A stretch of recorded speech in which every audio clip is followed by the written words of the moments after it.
Hello everyone, आज हम करेंगे railway science PYQ series part 1। कल हमने किया था जीके का लेक्चर और आज हम करेंगे साइंस का लेक्चर, क्योंकि साइंस का रेलवे में काफ़ी वेटेज ज़्यादा होता है, तो इसलिए हम अलग से करेंगे अल्टरनेट डेज पे। ठीक है, उसका लेक्चर फर्स्ट होगा आज। स्टार्ट करते हैं। फर्स्ट क्वेश्चन है, what was invented by Alfred Nobel. Alfred Nobel ने किसका आविष्कार किया था? Radium, X-ray, dynamite, solar system. तो इसका सही आंसर हो जाएगा डायनेमाइट। ठीक है, इसके अंदर जो अल्फ्रेड नोबल ने किसका किया है आविष्कार, इन्वेंट ये किया है डायनेमाइट का। अगर रेडियम का देखें तो रेडियम का किसने किया है? Marie Marie Curie and Pierre Curie. ठीक है,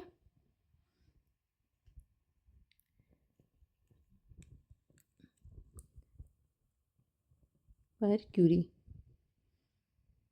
और मैरी क्यूरी को इसके लिए 1903 में नोबेल प्राइज़ मिला है, नोबेल प्राइज़ भी मिला है। इसके अलावा एक्सरे का देखें। ठीक है, तो एक्सरे का किसने किया है? विल्हेम रोएंटन। ओके, सोलर सिस्टम का गैलीलियो गैलीली। ठीक है, इसके अलावा कुछ और इम्पोर्टेंट देख लेते हैं। ठीक है, जिसके इन्वेंशन किए हैं। एरोप्लेन का देखें अगर, एरोप्लेन का, तो एरोप्लेन का किसने किया है? Wright brothers.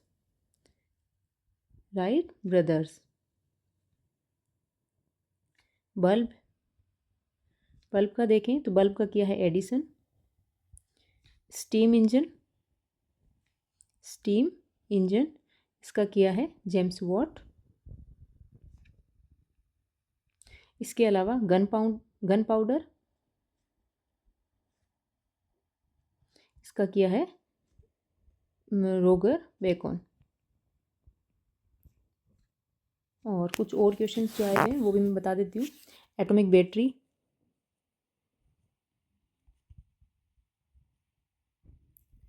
बैटरी का किया है हेनरी मोजेले।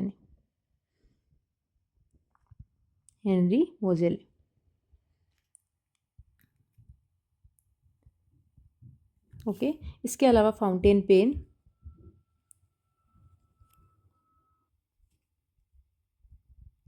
इसका किया है वाटरमैन। इसके अलावा रडार का किया है S Taylor and LC Young. Okay, telephone का किसने किया है? Graham Bell. और डायनेमो का किया है माइकल फेराडे ने।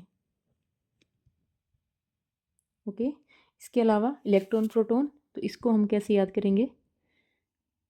इलेक्ट्रॉन, प्रोटॉन और न्यूट्रॉन। ठीक है, तो इलेक्ट्रॉन का करेंगे ईंट पर नाच, ईंट टे थॉमसन। ठीक है, ईंट पर रे। ठीक है, ये हो गया पर, तो पी और रदरफर्ड आर, रदरफर्ड। नाच मतलब ने का हो गया, और चैडविक से हो गया चे। ठीक है, और अगर न्यूक्लियस का देखें तो न्यूक्लियस का भी किसने किया है? रदरफर्ड ने। डिस्कवरी किसने की है न्यूक्लियस की? रदरफर्ड ने। ओके, ये हो गई जो हमारी इंपॉर्टेंट डिस्कवरीज हैं वो। तो नेक्स्ट क्वेश्चन करते हैं। नेक्स्ट क्वेश्चन है, an ant bite is acidic in nature, which acid is present in ant bites. चींटी का काटना अम्लीय प्रकृति का होता है, चींटी के काटने में कौन सा अम्ल मौजूद होता है? ऑप्शन है lactic acid, oxalic acid, foamic acid, acetic acid. तो इसका सही आंसर हो जाएगा फोमिक एसिड। और इसको और क्या कहते हैं? मिथेनोइक एसिड भी इसको कहते हैं, मिथेनोइक एसिड। ठीक है, इसमें चींटी या जो मधुमक्खी होती है उन दोनों के बाइट पे इसके डंक में कौन से होता है? ये फोमिक या मिथेनोइक एसिड होता है। लैक्टिक एसिड का अगर देखें तो मिल्क एंड कर्ड इनमें क्या होता है, लैक्टिक एसिड होता है। और जो जब मिल्क कर्ड बनता है तो कौन से बैक्टीरिया की वजह से बनता है, वो बनता है lactobacillus bacteria, lactobacillus bacteria. Okay, इसके अलावा ऑक्जेलिक एसिड यहाँ पे लिख देती हूँ। ऑक्जेलिक एसिड ये किस में होता है, ऑक्जेलिक एसिड में एसिड होता है टोमेटो एंड स्पिनच। ठीक है, तो इसको याद कैसे करना है, इसको याद करेंगे हम टॉस। ठीक है, OTS। ओके, और एसिटिक एसिड है तो ये किस में होगा, विनेगर में। और विनेगर हम किस लिए यूज़ करते हैं, ये होता है फूड प्रिजर्वेटिव। ठीक है, फूड प्रिजर्वेटिव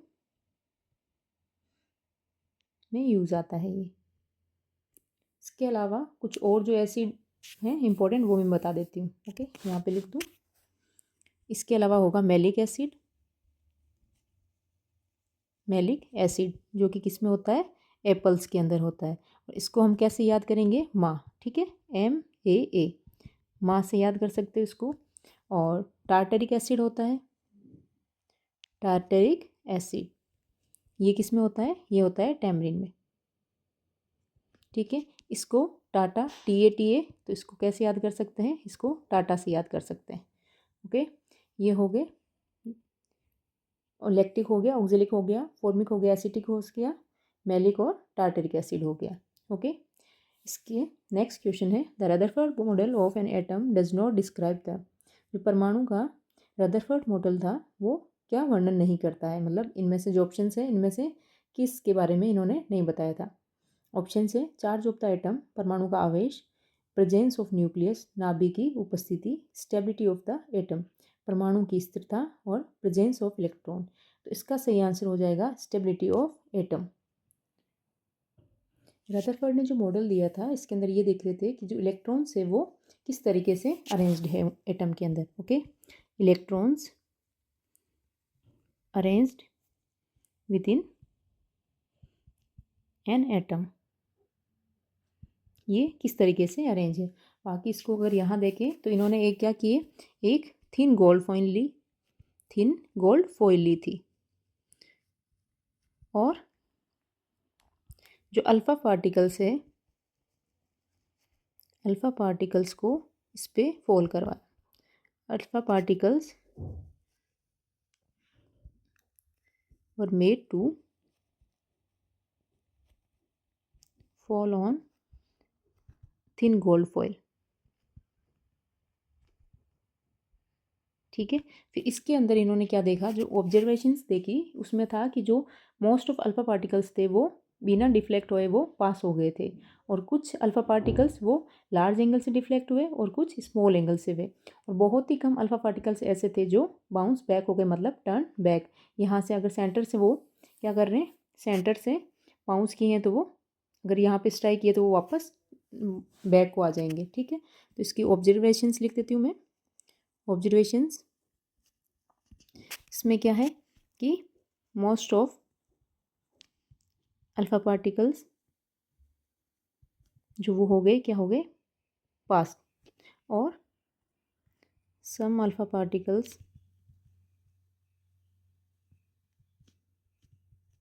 इसमें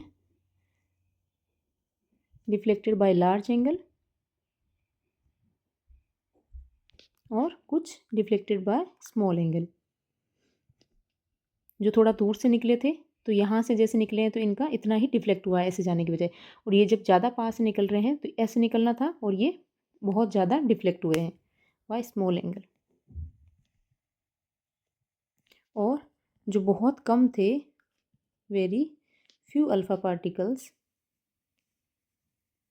तो वो क्या हुए, बाउंस बैक, मतलब वापस को आ गए। ठीक है, पास ही नहीं हो पाए, ना डेविएट हुए, ना डिफ्लेक्ट हुए और ना पास हुए, ये वापस आ गए।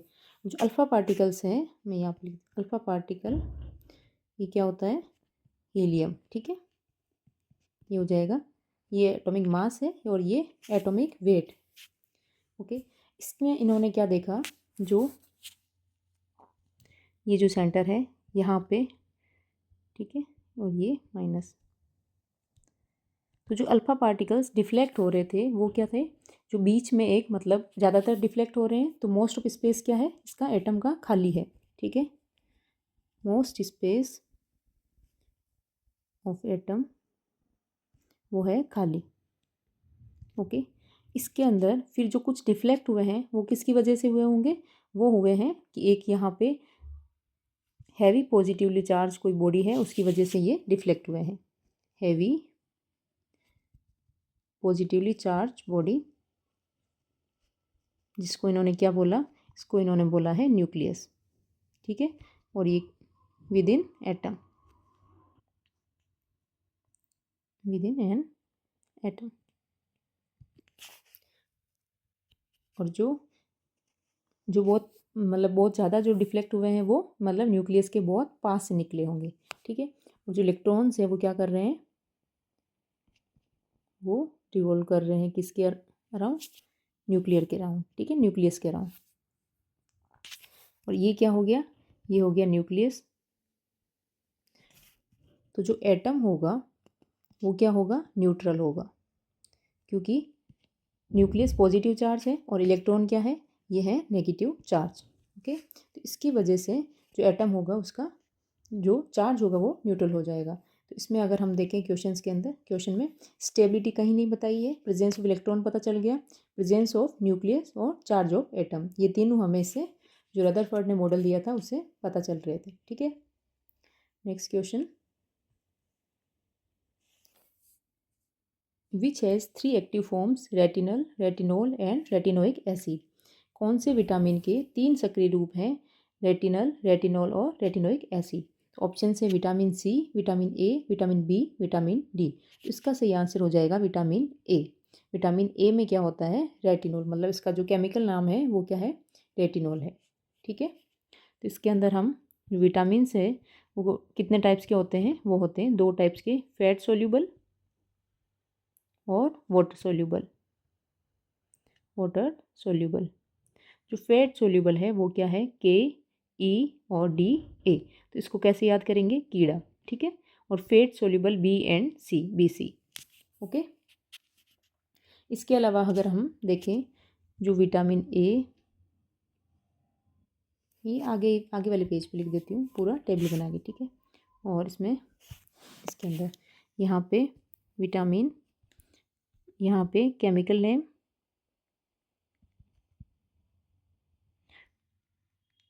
एक सेकेंड, केमिकल नेम, और यहाँ पे डेफिशिएंसी की वजह से जो डिजीज़ होंगे वो, ठीक है।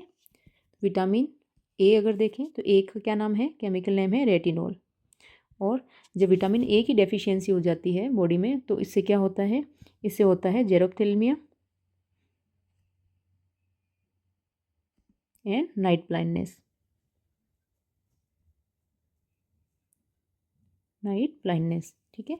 फिर बी का देखें तो बी से होता है बेरी बेरी, एक बेरी बेरी, ये B1 है यहाँ पे, ठीक है। और इसका नाम क्या है, थायामिन। सी, विटामिन सी, सी को क्या बोलेंगे, एस्कॉर्बिक एसिड, और इसकी कमी से होता है स्कर्वी।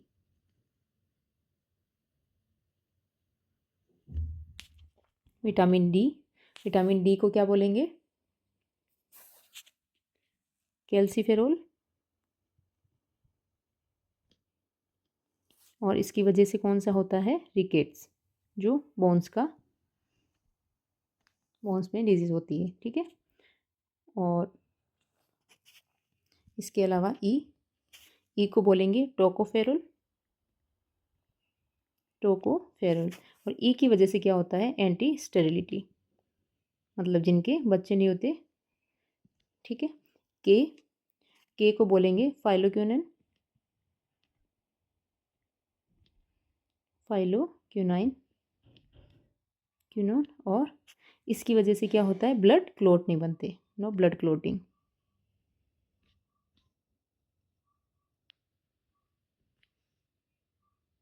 और एक, हाँ, एक रिकेट्स के अंदर और पूछते हैं जो क्या है, ओस्टियोमेलेसिया।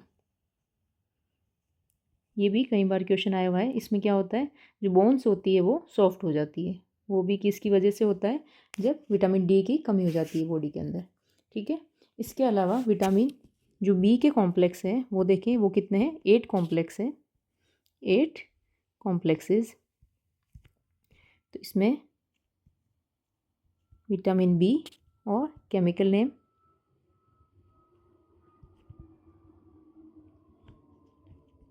B1, मैं वैसे ही लिख देती हूँ पूरा, यहाँ पे B1, B2, B3, B5, B6, B7 और B9, B12। ठीक है, तो इसको हम कैसे करेंगे, ट्रिक के हेल्प से याद करेंगे। ठीक है, इसको हम करेंगे ताई, जो ताई री क्या है, निया है, मतलब लड़की का नाम है निया। एक से ताई री, ये यहाँ आएगा, ताई री निया। ताई री निया ने पैंट पर बायो सर के, जो बायो के सर हैं, फुल साइन करवा लिए। ठीक है, साइन करवाए।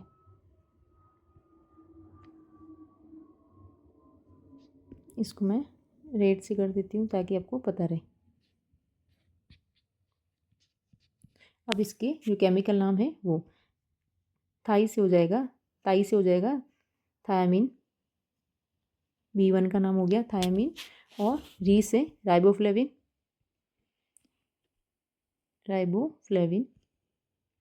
X riboflavin.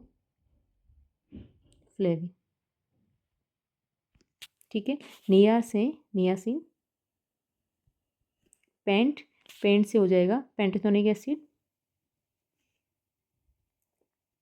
पेंटोथेनिक एसिड, और पर से है पायरोडिक्सिन,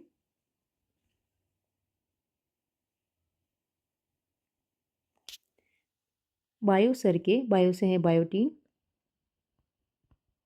फुल से है फोलिक एसिड,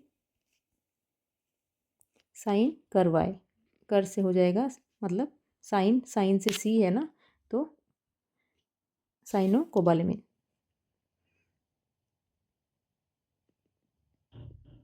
ठीक है, तो ये हो गए विटामिन बी के जो एड कॉम्प्लेक्स हैं उनका, और इनकी जो डेफिशिएंसी से होता है उनको भी देख लेते हैं। B1 जो मेन पूछते हैं, B1, B3 और B12 के पूछते हैं। ठीक है, तो B1 से हमने देख लिया है बेरी, जो B3 से होता है पेलेग्रा,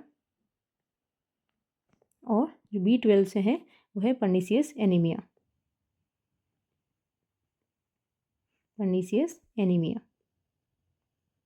ओके, तो ये हो गए हमारे विटामिन। नेक्स्ट क्वेश्चन है, what is the transition of a substance directly from the solid to the gas phase without passing through the intermediate liquid phase. कौन सी मध्यवर्ती तरल चरण से गुजरे बिना ठोस से सीधे गैस चरण में किसी पदार्थ का संक्रमण है। जो मतलब इसके अंदर जो ट्रांसफॉर्मेशन होता है फेजेस का, तो डायरेक्ट सॉलिड टू गैस। ठीक है, सॉलिड अगर है वो डायरेक्ट गैस में कन्वर्ट हो रहा है तो उसको हम क्या कहेंगे। ऑप्शन है सब्लिमेशन, इवोपोरेशन, कंडेंसेशन, लिक्विडेशन। तो इसका सही आंसर हो जाएगा सब्लिमेशन। ठीक है, एक सेकेंड, इसका सही आंसर हो जाएगा सब्लिमेशन। इसको हम लोग जो डायग्राम है इसके थ्रू देख लेते हैं। जब सॉलिड है, यहाँ पे जो सॉलिड है, जब ये क्या होता है, गैस के अंदर कन्वर्ट होता है, ये गैस में कन्वर्ट हो रहा है, तो इसको वो क्या बोलेंगे, सब्लिमेशन। सब्लिमेशन को हिंदी में क्या कहते हैं, निक्षेपण। ठीक है, सॉरी, इसको निक्षेपण नहीं कहते हैं, इसको कहते हैं उद्रपातन।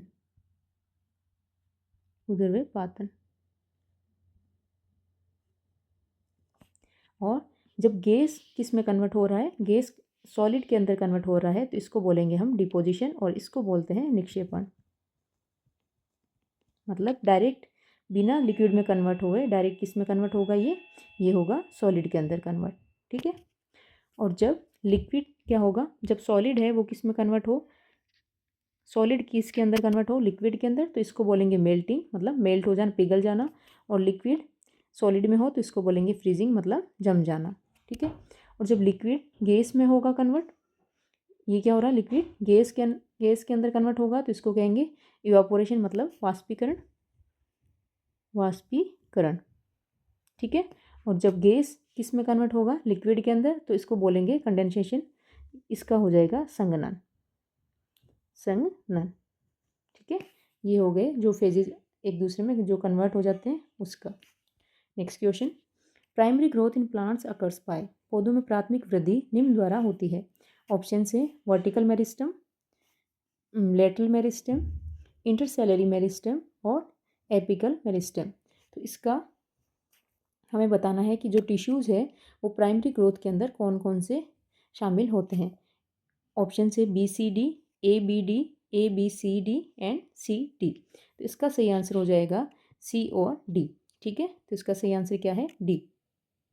ये सब क्या है, मेरिस्टेमेटिक टिश्यू। ठीक है। तो जो एपिकल है ये कहाँ पे प्रेजेंट होगा, ये है एपिकल। तो ये कहाँ पे होता है, टिप पे। ठीक है, टिप ऑफ रूट। इसको मैं यहाँ पे लिख देती हूँ, ये कहाँ पे प्रेजेंट होगा, on the tip of root system. और ये क्या करेगा, किस में हेल्प करेगा, ग्रोथ में, जो रूट और शूट की। ठीक है, help in growth of root and shoot, shoot system. Vertical देखें तो वर्टिकल कहाँ पे, वर्टिकल जो ये होंगे। ठीक है। और जो लेटरल है ये होंगी साइड के अंदर। जो स्टेम है, स्टेम की गर्थ के अंदर इंक्रीज करेगा। ठीक है, गर्थ इंक्रीज होगी और ये लेटरल साइड में प्रेजेंट होंगे। इसके नाम से पता चल रहा है इन्हीं दोनों के। जो इंटरसेलरी है, इंटरसेलरी ये कहाँ पे होंगे, इंटर नोड्स पे। जो ये लीव्स होती है यहाँ की, इनकी इंटर नोड्स पे होंगे, at internodes of leaves. ठीक है। और ये जो पत्तियाँ होगी, लीव्स होगी, उनकी ग्रोथ के अंदर हेल्प करेगा, मतलब उनकी लेंथ इंक्रीज होगी। कहाँ लिखूँ, यहीं पे लिख देती हूँ मैं। ठीक है, लेंथ ऑफ लीव्स इंक्रीजेज, या फिर इंटरनोड्स भी लिख सकते हो। इसके अंदर अगर हम प्लांट्स टिश्यू देखें, अब प्लांट्स टिश्यू, तो ये होंगे दो टाइप के, मेरिस्टेमेटिक एंड परमानेंट टिश्यू। ठीक है, मेरिस्टेमेटिक हमने अभी पढ़े हैं तीन, एपिकल, इंटरसेलरी और लेटरल। ठीक है, परमानेंट में दो टाइप के होंगे, सिंपल और कॉम्प्लेक्स। कॉम्प्लेक्स दो टाइप के हैं, जाइलम एंड फ्लोएम। और जो सिंपल होंगे वो तीन टाइप के होंगे, पेरेन्काइमा, कोलेनकाइमा एंड स्केलेनकाइमा। ठीक है, अब ये तीनों हमने देख लिए हैं। अब हम इन तीनों को और सिंपल और कॉम्प्लेक्स को देखेंगे। तो ये हैं सिंपल परमानेंट टिश्यू। ठीक है, पेरेन्काइमा, कोलेनकाइमा और स्केलेनकाइमा। तो पेरेन्काइमा के अंदर क्या होंगे, इसके अंदर होगी थिन वॉल्स, और इसकी भी कैसी होंगी, इसकी होंगी थिक वॉल्स। ठीक है, जो कोलेनकाइमा है इनकी वॉल्स कैसी होंगी, थिक होगी। स्केलेनकाइमा और कोलेनकाइमा दोनों की ही थिक वॉल्स होगी। इसके अंदर जो सेल्स होगी वो कैसी होंगी, वो होंगी डेड सेल्स, डेड सेल्स। ठीक है, जो पेरेन्काइमा है ये कहाँ पे प्रेजेंट होता है, जो पत्तियाँ होती है, जो लीव्स होती है, उनकी इनर लेयर पे। ठीक है, eight inner layer of leaves, ठीक है, प्रेजेंट होता है। और इसके अंदर क्या होते हैं, जो टिश्यू होते हैं, अगर मतलब जो जो केस बता रही हूँ मैं, अगर टिश्यू में क्या प्रेजेंट है, क्लोरोफिल प्रेजेंट है, तो वो क्या कहलाएगा, क्लोरेनकाइमा, ठीक है।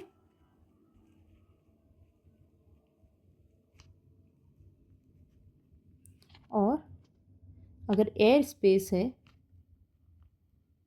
उसको क्या बोलेंगे, एरन, एरनकाइमा। और इनका वर्क क्या है, ये क्या करते हैं, स्टोरेज ऑफ फूड।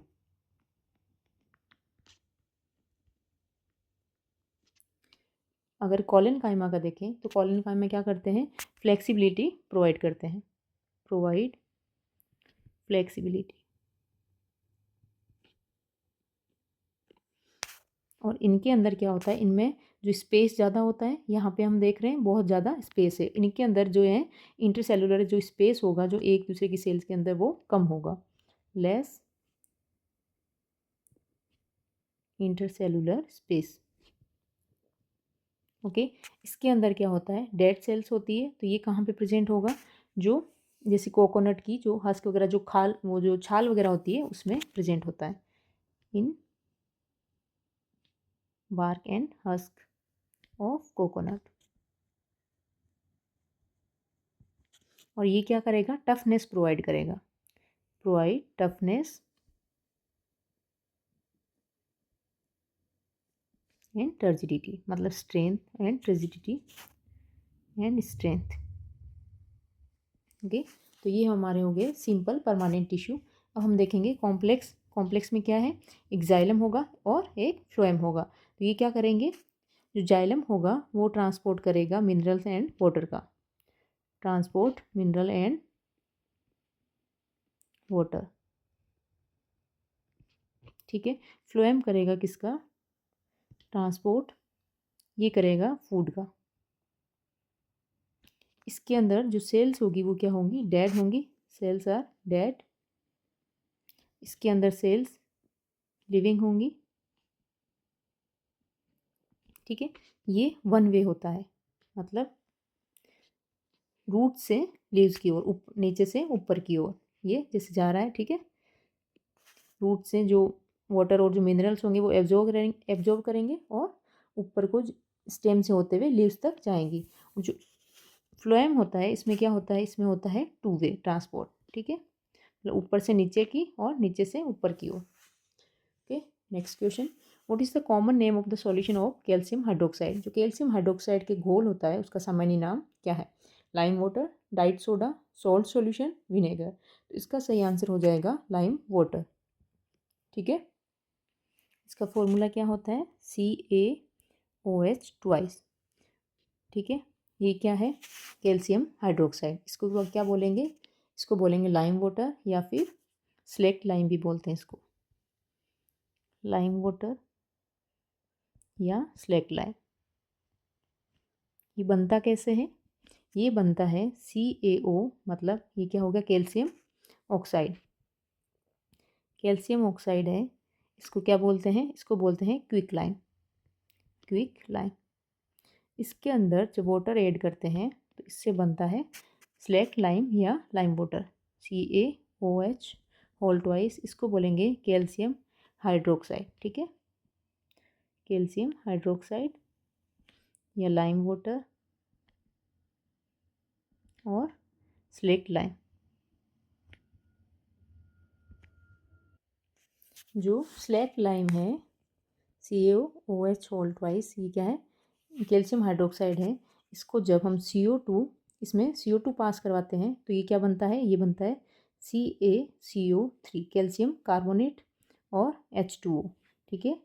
ये है कैल्शियम कार्बोनेट। और ये क्या होता है, लाइम वाटर को ये ही क्या करता है, मिल्की बनाता है, ठीक है, मेक्स लाइम वाटर मिल्की।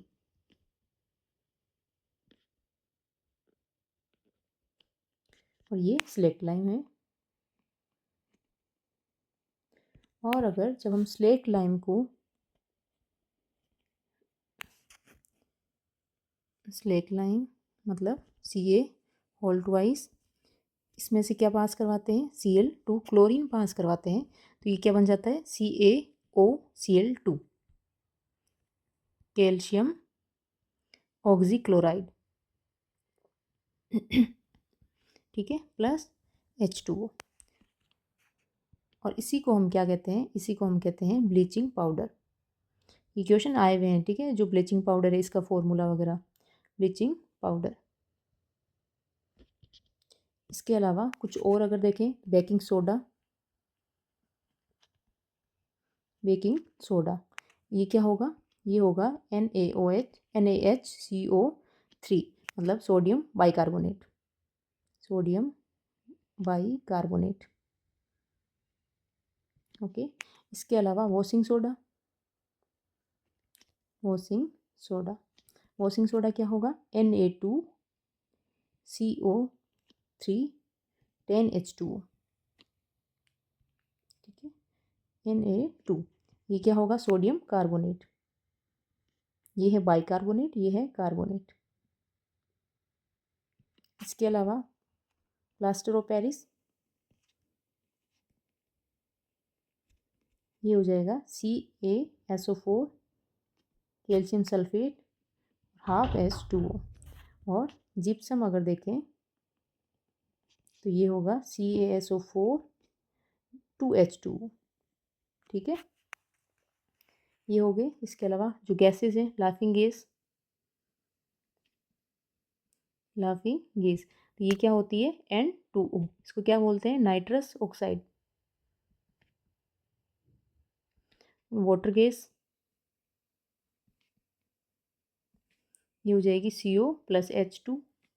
और producer gas, producer gas, producer gas ये क्या हो जाएगी, CO+N2। Marsh gas, marsh gas कौन सी होती है, किसको बोलते हैं, ये बोलते हैं मीथेन को, मतलब CH4 मीथेन। ठीक है, तो ये जो और इम्पोर्टेंट जो भी क्वेश्चंस आते हैं नेम के वो मैंने बता दिए। नेक्स्ट क्वेश्चन,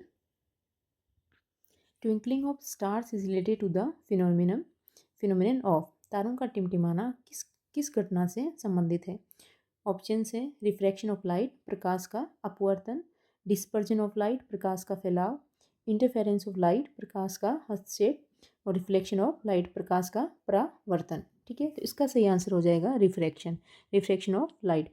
रिफ्रैक्शन क्या होता है, जब लाइट एक मीडियम से दूसरे मीडियम में जाती है तो वो क्या होता है, बैंड हो जाती है। ठीक है, तो इसी को बोलते हैं रिफ्रैक्शन। तो इसके अंदर क्या होगा, जो ट्विंकलिंग ऑफ स्टार्स है, जो स्टार्स टिमटिमाते हैं वो हमें किसकी वजह से ऐसे टिमटिमाते हुए दिखते हैं, वो दिखते हैं रिफ्रैक्शन की वजह से।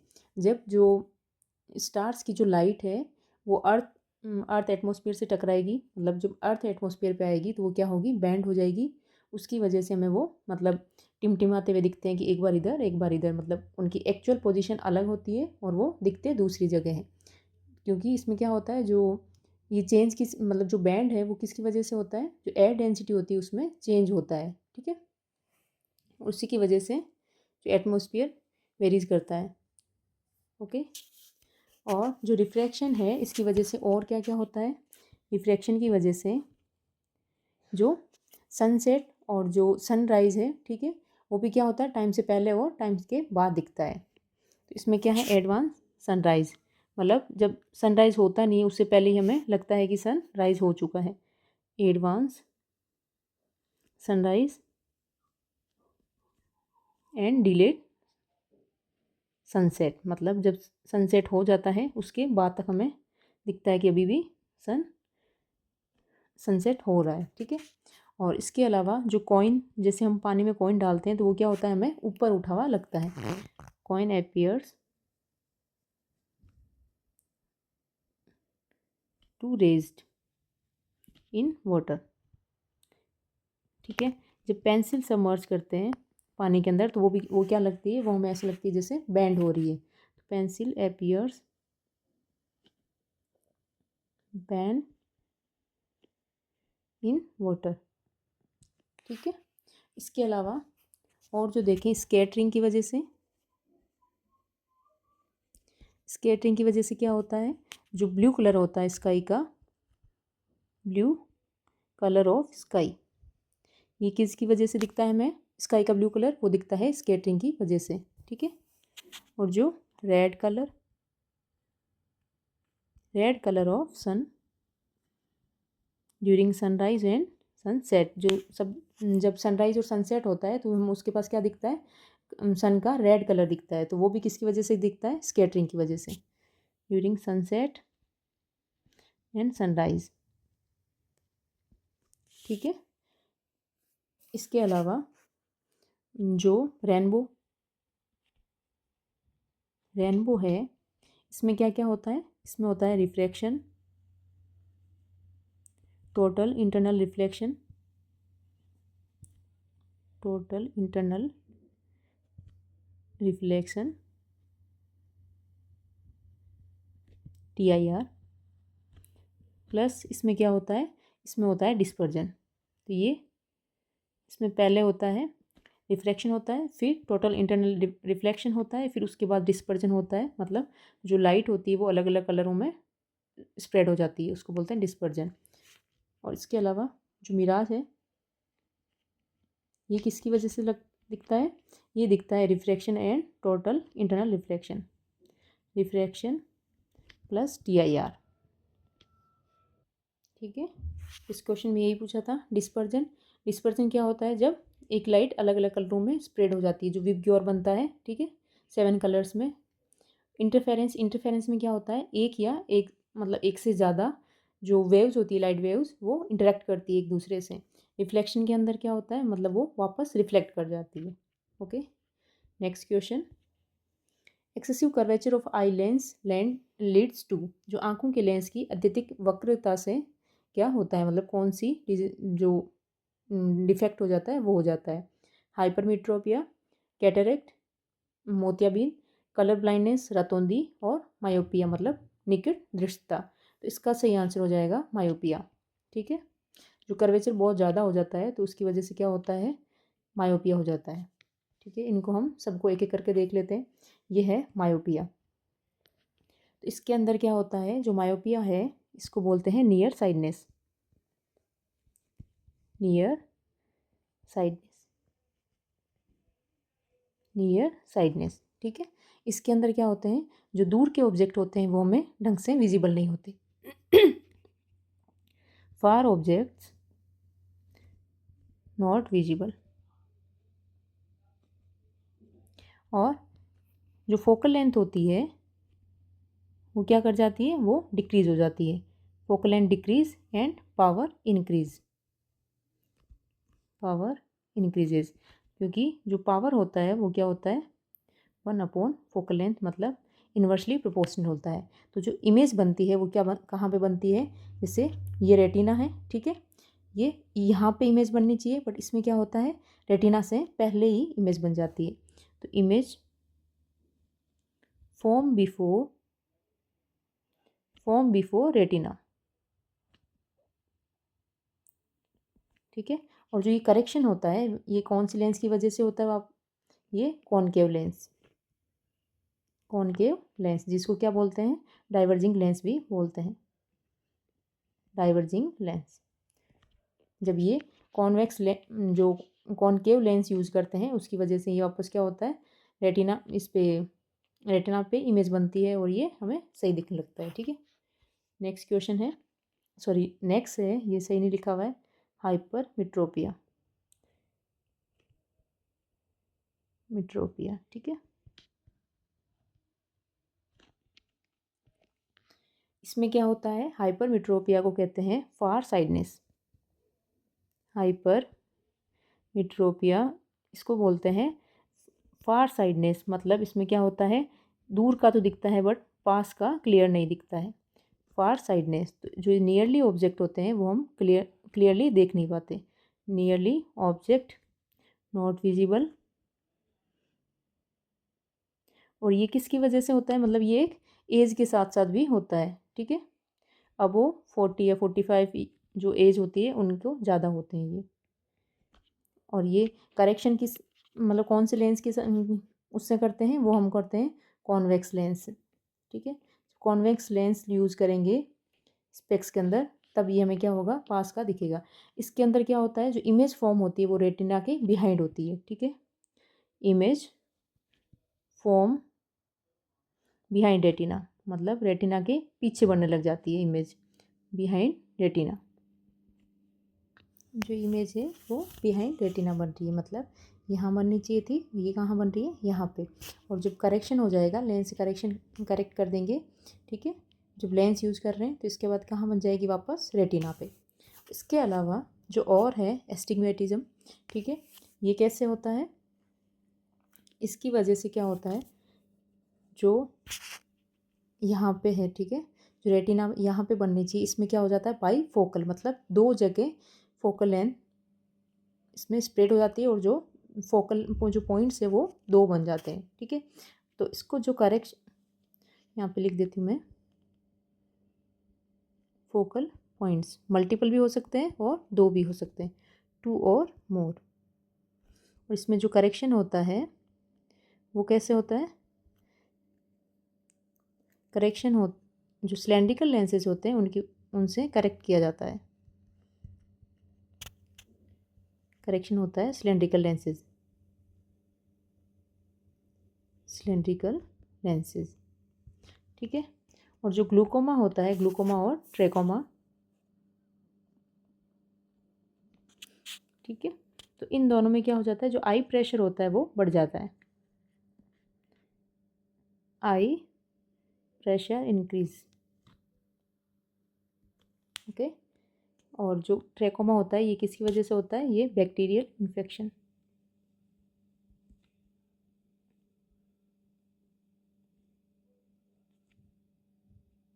जो ग्लूकोमा होता है ये हेरिडिटरी होता है, मतलब अगर आपकी फैमिली में किसी के है तो आपके भी होने के चांसेस होते हैं। ओके, इसके अलावा एक और होता है, वो भी मैं यहीं पे बता देती हूँ, प्रेस बायोपिया। प्रेस बायोपिया में क्या होता है, जो लेंस होता है वो हार्ड हो जाता है। ठीक है, इसमें भी जो इमेज होती है वो कहाँ बनती है, behind retina, image form behind retina. और इसका करेक्शन वो किया जाता है बाई फोकल लेंस, मतलब जो ज़्यादा एजिड लोग होते हैं उनके अगर स्पेक्स देखोगे तो उसमें दोनों लेंसेज होते हैं, कॉन्वेक्स और कॉन्वेक्स, बाई फोकल लेंस। ठीक है, जो एज इनकी होती है 50 से 55 के, जो ज़्यादा होते हैं एज अबव 50 to 55, उनके ज़्यादातर देखने को मिलता है। ओके, और क्वेश्चन में क्या है, और है कैटरेक्ट, तो ये मोतियाबिंद, इसको जो कैटरेक्ट होता है ये किसकी वजह से होता है, इसमें क्या होता है, जो आँख के अंदर जो लेंस होता है उसमें क्या दिखता है हमें, जो मतलब क्लाउडी से एरिया दिखता है। ठीक है, तो क्लाउडी एरिया,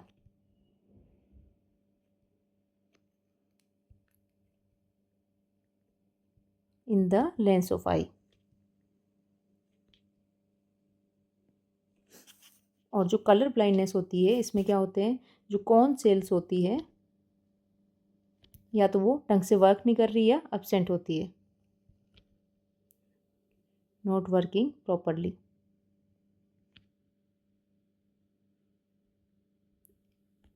इसकी वजह से जो कलर्स होते हैं उनके अंदर ये क्या करते हैं, आइडेंटिफाई नहीं कर सकते, जैसे ब्लू ग्रीन रेड वगैरह इन कलरों में आइडेंटिफाई नहीं होता है, इसी में जो इसको क्या कहते हैं, colour blindness. Okay, next question है, which of the following cellular components are known as the protein factories of a cell. निम्नलिखित में से कौन सा कोशिकीय घटक कोशिका के प्रोटीन कारखानों के रूप में जाना जाता है। ऑप्शन से ribosomes, chloroplast, mitochondria, Golgi bodies. तो इसका सही आंसर हो जाएगा राइबोसोम्स। ओके, राइबोसोम्स क्या करता है, प्रोटीन बनाता है,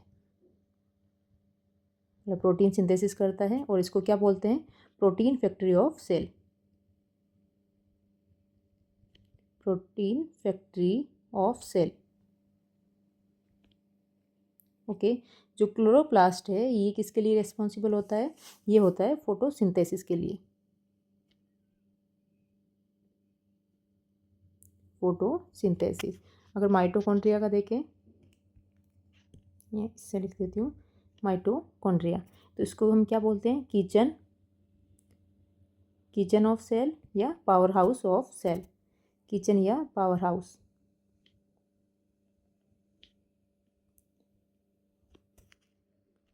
ठीक है, क्योंकि ये सिंथेसिस ऑफ एटीपी, मतलब जो एडिनोसाइन ट्राइफॉस्फेट होती है, मतलब जो एनर्जी होती है उसको क्या करता है? प्रोड्यूस करता है। सिंथेसिस ऑफ एटीपी,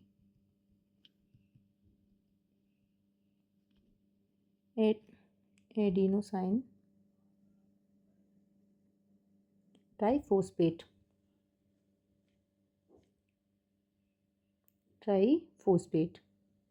ठीक है। और जो एटीपी होती है इसको हम क्या बोलते हैं? Energy currency of cell. Energy currency of cell. जो माइटोकॉन्ड्रिया है इसके अंदर खुद का प्रोटीन भी होता है।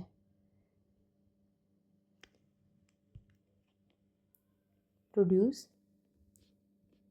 There own protein.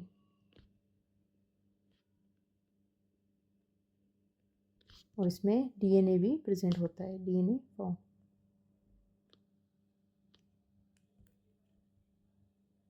ठीक है, ये माइटोकॉन्ड्रिया का हो गया। गोल्गी बॉडीज़ का यहाँ पे बता दूंगी। ये गोल्गी कॉम्प्लेक्स। तो जो गोल्गी बॉडीज़ है ये क्या करती है? Storage, packaging and processing of material.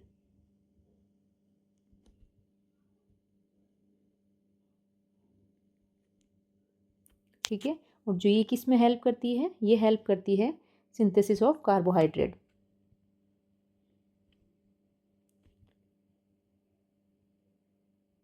Synthesis of carbohydrate. Okay. इसके अलावा अगर हम देखें वैक्यूल, ये किस में होता है? प्लांट में क्या होगा? ये लार्जर होता है। और जो एनिमल सेल होती है उसमें स्मॉलर होता है। जो और इनके अंदर क्या होता है? परमानेंट। और जो प्लांट सेल है इसके अंदर बड़े होते हैं, परमानेंट होते हैं, और ये क्या करते हैं? Provide strength and rigidity. Provide rigidity and turgidity. Okay. और जो एनिमल सेल है इसमें स्मॉलर होते हैं और क्या होते हैं? टेम्परेरी होते हैं। और इसमें ये जो मतलब इनका क्या वर्क करते हैं? ये करते हैं storage of glucose, glycogen and protein. Storage of glucose, glycogen and protein. Okay. Plasma membrane, इससे लिख देती हूँ लाइसोसोम का। लाइसोसोम को हम क्या कहते हैं? Waste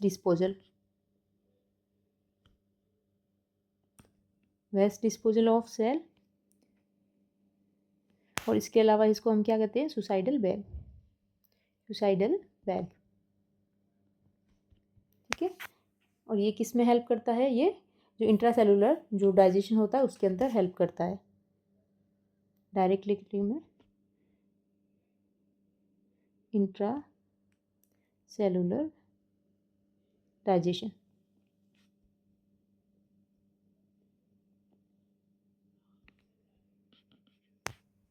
okay.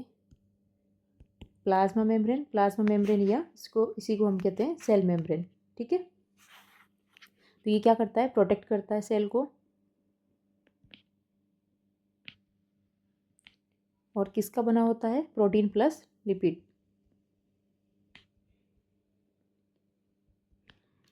इसके अलावा जो है आगे मैं लिखती हूँ न्यूक्लियस। न्यूक्लियस क्या करता है, सारी एक्टिविटीज़ को कंट्रोल करता है, कंट्रोल ऑल एक्टिविटीज़।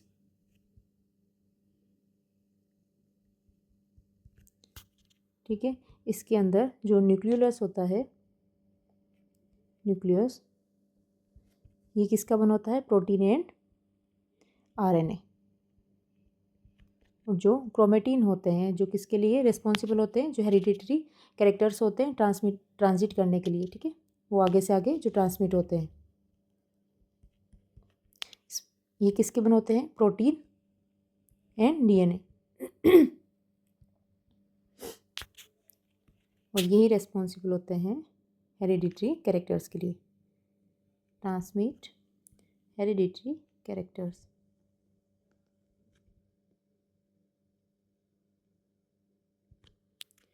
ठीक है,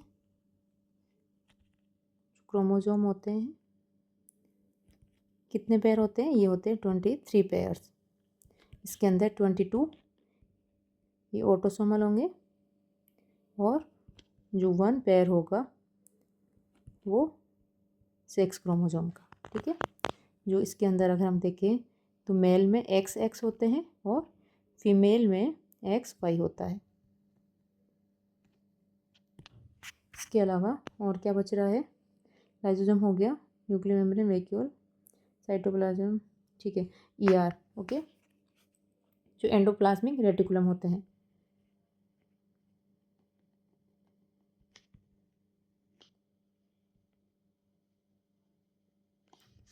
कैसे होते हैं, 2 टाइप के, सॉफ्ट एंड रफ। तो जो मतलब सॉफ्ट या स्मूथ, जो स्मूथ होते हैं इसमें क्या होते हैं, राइबोसोम्स एब्सेंट होते हैं, राइबोसोम्स एब्सेंट। तो इसमें क्या होगा, जो प्रोटीन सिंथेसिस होगा वो नहीं होगा। इसके अंदर क्या होगा, synthesis of fat and lipids. ठीक है, और जो रफ होता है इसके अंदर राइबोसोम्स प्रेजेंट होते हैं, राइबोसोम्स प्रेजेंट, इसकी वजह से यहाँ बनेगा प्रोटीन। ओके, और कुछ बच रहा है, ठीक है, अच्छा सेंट्रियोल्स बच रहा है ना, मैं यहीं पे लिख देती हूँ। सेंट्रियोल्स ये क्या करते हैं, ये करते हैं ऑर्गेनाइज। ठीक है, हेल्प ऑर्गेनाइज सेल डिवीज़न। और जो सेल ऑर्गेनल्स की जो लोकेशन होती है उसको भी डिटरमाइन करते हैं, determine the location of cell organelles.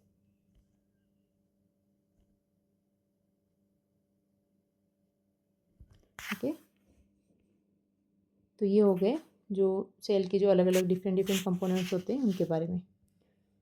और जो ये साइटोप्लाज्म होता है, ये क्या होता है, फ्लूइड होता है, इसके अंदर सारे जो ऑर्गेनल्स हैं वो होते हैं। ओके, आज का लेक्चर हमारा यहीं फिनिश होता है। और प्लीज़ आप लोग शेयर किया करें, मतलब इससे थोड़ा मोटिवेशन मिलता है, नहीं तो यूँ होता है कि इतनी मेहनत करो और शेयर भी नहीं करते हैं आप लोग। ओके, आज का लेक्चर यहीं फिनिश होता है। Thank you.